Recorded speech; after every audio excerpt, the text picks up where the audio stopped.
Hello friends, how are you all? I hope you are all doing very well. So friends, today's video content is about how to check the Windows version in a laptop. So let's not delay and start the video.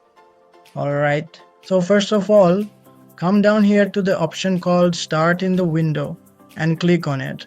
After clicking, many options will appear in front of you.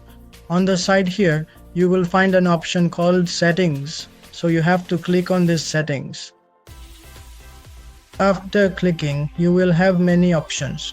Among them, the option called System. You need to click on this System.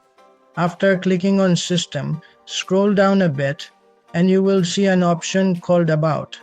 Alright, so you need to click on this About. After clicking, an interface like this will appear in front of you. So after coming down a little, you have to look here for Edition version. Above it, you will see the option called Edition, beside which your Windows version will be shown here. So you have to look here, see this. Windows 11, Home Single Language. Your Windows version will be shown to you. If you have Windows 11, then our Windows 11 will be shown to you. So friends, if you liked our video, please give a like, subscribe and share the channel.